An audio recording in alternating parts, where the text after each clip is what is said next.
YouTube! Welcome to another video. Today we're watching Creative Weapons of the Medieval Era by Nella Academy. Let's go! Medieval Era, woo! Sorry, I don't know what that was.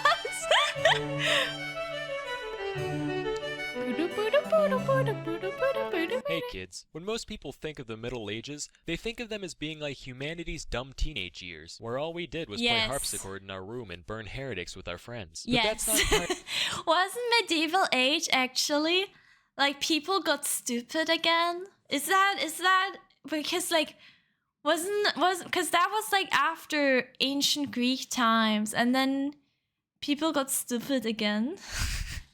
What do you mean again? Or were they just stupid? Oh, in Europe, yeah, in Europe. entirely true. In fact, Dark Ages. I need to catch up on history. The era saw just as much genius as any other period. I see. Most of that genius went towards finding new and creative ways to brutally slaughter those you disagree with. Bruh. Here's a few highlights. First, we'll talk about the warwolf. So, as you can imagine, medieval castles were not easy to break into. They were basically like those jungle gym things at Chuck E. Cheese's. Massive in size, intentionally confusing layout.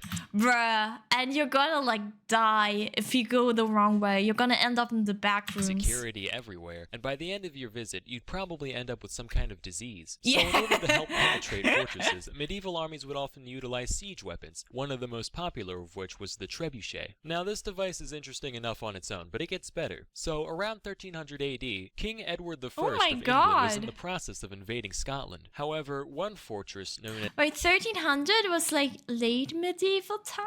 Or medieval time? Stirling Castle was giving him a lot of trouble. He laid siege to the building for many months without any real progress. Then one day he woke up and had a revelation. Very late, hey guys, listen, why are we wasting our time building all these regular-sized trebuchets? Mid our time.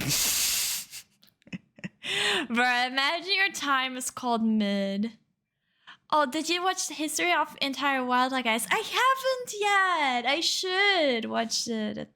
Yeah. When we could just build one giant one and call it a day. So that's what he did. This gargantuan war machine was known as the warwolf and stood at around they were 6 so stories dirty. tall. To give a bit of perspective, this is about as tall as King Kong was in his largest film depiction. So basically, picture a giant fucking ape launching boulders like they're baseballs, and you've got a pretty good idea. Wait, they were playing Clash of Clans, basically, IRL. What the warwolf was capable of. It was so intimidating that when the Scots saw the English constructing the beast outside the castle, they immediately surrendered out of fear. But then Edward was like, Attack on Titan, I'm gonna take this bad boy out, and proceeded to take pot shots on the castle anyway. Another devious product of the Middle Ages was a flammable substance known as Greek fire. Contrary to popular belief, Greek fire was not invented by the ancient Greeks. Rick Riordan, you lying prick. It was actually invented in the 7th century AD by the Byzantines, who happened to inhabit Greece at the time. Historians still don't know exactly what it was made of, but they do know that it acted 50% Greek, 50% fire. How does that work?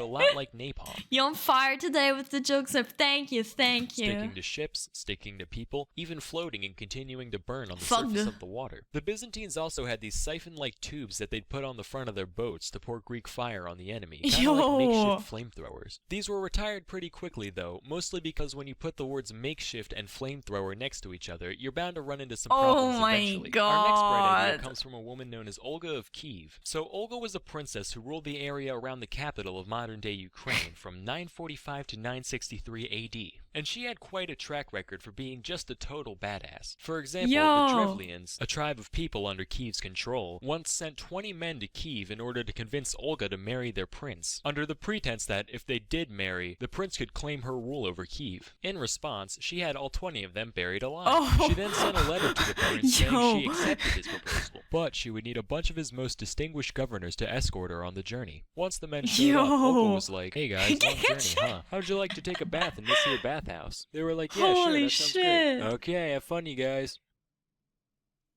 Oh my god! Oh my god! She doesn't give a shit. What the fuck? Man, it's like a sauna in here. It is a sauna, dipshit. You have a point. Oh my god. So long story short, this lady... No! He just did not give a heck. My That just favorite doesn't story about her happen. starts with her I guess it does happen, probably, besieging but... a Trevlian city that refused to pay tribute to her. The people in the city were already well aware of the type of rampaging that Olga was capable of, so they were already scared shitless. But when she showed up, she was like, alright, you know what guys? I'm gonna play nice. Just bring me 3 pigeons and 3 sparrows from each household, and I'll be on my way. Okay.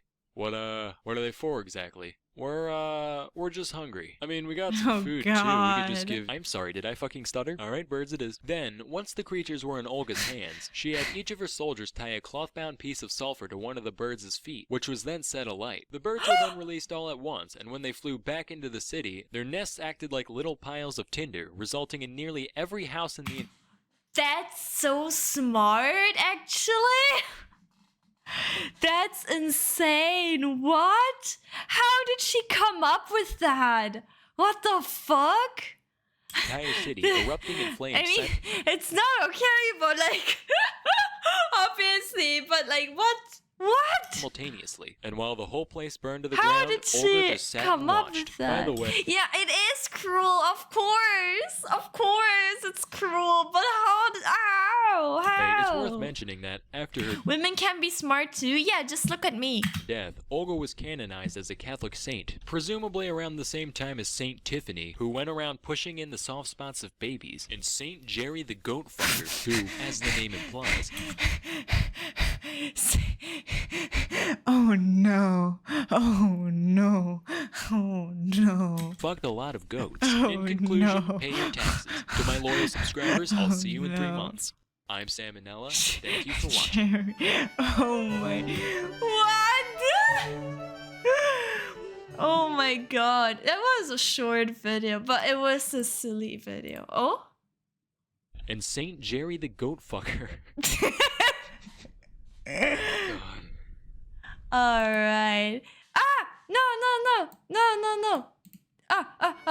Okay. Okay. I need to still do YouTube outro, please. Alright. Great video. Thank you so much for watching. If you liked the video, please like and subscribe.